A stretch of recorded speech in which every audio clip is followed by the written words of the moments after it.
Hello ladies and gentlemen, Richard the Dick Coughlin 616. How are you? I'm fine, thank you. I'm making this video and I'm going to post it as a response to another user on here who I recommend you subscribe to. Her name is Completely Lovely. She made a video yesterday about white supremacist marches that were happening in Canada. Seeing as I know a little bit about white supremacist organisations, I thought I would respond, but mainly because she made this video and then it got linked onto a white supremacist discussion board on a website.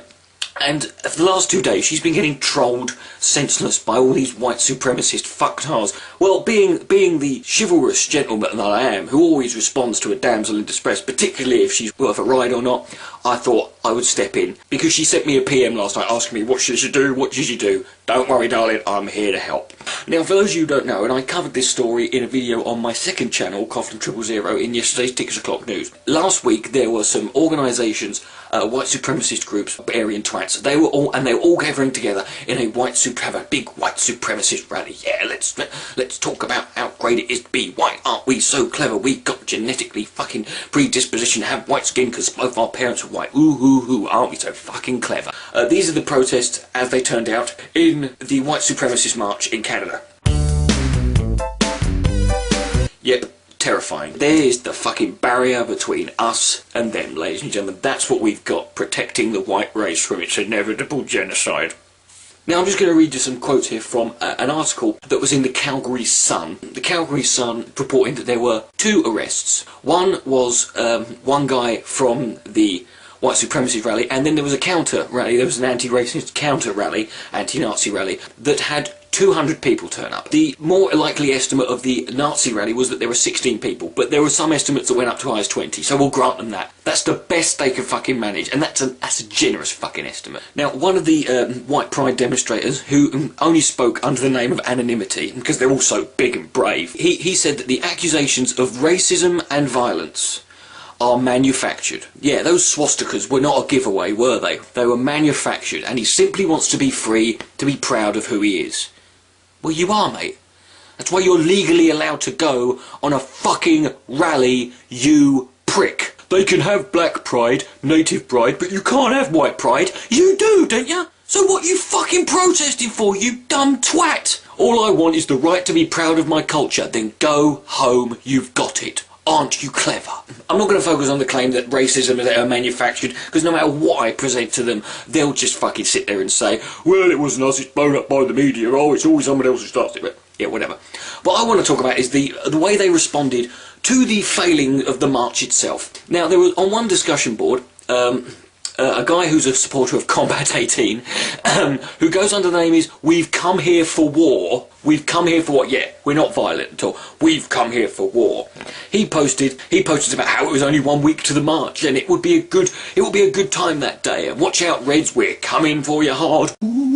So clearly they were under the impression that they were going to shock everyone by the amount of, oh look, we're coming for you now. Because they are. I mean, they're convinced every time. No matter how many times these people fail, they'll never accept they're going to fail. But what happens? 20 people at best turn out, and they were all kept well within the police line that was surrounding them, so they could be protective, which is ironic considering a lot of them walk around with ACAB badges. ACAB is an expression they use, stands for all coppers are bastards, which I might not fairly disagree with them on, but that's not really the issue, is it? What's more, the organiser of the march has just been sent to jail for the 2nd consecutive year for a 60-day sentence, of which he'll probably serve about 27 days. 4 of the members of the group from Edmonton, who were supposed to be there, couldn't make it because they were in fucking court. They pretty much failed on every level, but these people will never let failure stand in the way of their delusion that they're going to conquer the world. On one chat board, John Beattie wrote this: the Sun coverage could not have been fairer, proving once again that those who live with a conspiracy on the brain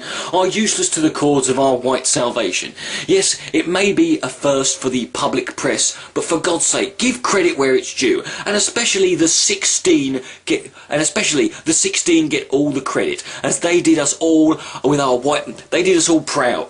As they did us all proud with our white pride message. Congratulations to the brave white warriors. Yeah, those 16 guys, they did you all proud, didn't they? But it was quite interesting when one user known as Keaton posted a response to him telling about how it was disappointing that so many people didn't turn up.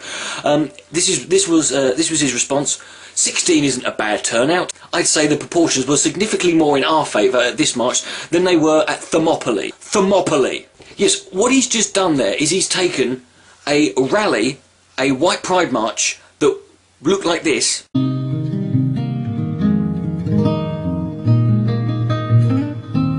and turned it into this.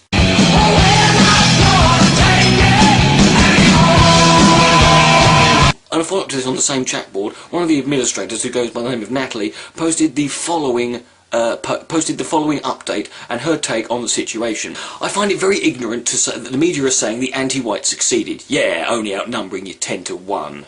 It's as if that's a victory in itself. It was not them that blocked our path to City Hall, it was the wall of bike cops, riot cops and 8 police vans that followed us around downtown core that made it impossible for us to reach City Hall. 300 Spartans took on the Persian Empire for 3 days. You couldn't get past a couple of coppers on a fucking push bike. Keep in mind, the media doesn't have the best estimation skills when it comes to numbers. We actually had a turnout of about 30. Ooh! Shit, your pants scary. In 09 we had 80 to 100 people. Well, that was fucking... Well, so all you're saying is you're now 1/3 of what you used to be, which was fuck all to begin with. We garnered the media attention we aimed. Yes, and it made you look irrelevant. It didn't help that a former member of Blood and Honour, that's the Combat 18 group, was spreading misinformation about the march online, saying it wasn't happening to anyone thinking about attending.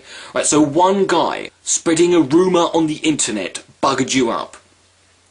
Honestly, if we'd stayed there till 11 PM and there was one anti-white left, yeah, anti-white, that's what they call, anti-racist means anti-white, yes, they would still say that we ran from them. We'd made our point and it was time to go home. We peacefully held a demonstration in support of white pride. You know what I find funny about all of this?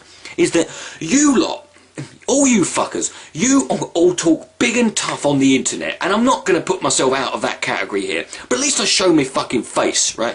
At least I show my face and show you who I fucking am, and I don't fucking back down from people and sit there and hide behind a faceless account and troll people and go on some hidden message board that no one can see. You lot have your chance to put your voices across, go out on the streets, march and make your point. And what happens? 16 of you show up. But when one person on the internet makes a video, in this case completely lovely, she makes one video, oh, you're there in full force, you're all big hard men, aren't you? Well, if you want to troll someone, pick on someone you want to pick on someone on the internet, try it with me, Buster, and I ain't got nothing to fear from you. If this is the most you can do, if trolling the internet is the most you can do, don't even think for 1 minute you've got any hope of convincing anyone. And I find it very funny that I post all these videos about white supremacist groups and fascist right-wing organisations, and what happens? Do I get posted on these bombs? Do I get trolled senseless? No. You'll back down, but one girl posts a video and it ends up getting, oh, you're all big hard men then, aren't you? Because as we used to say a long time ago on this channel, when you fuck with the dick will fuck you back. Richard the Dick Coughlin, 616. Good night. May God be less.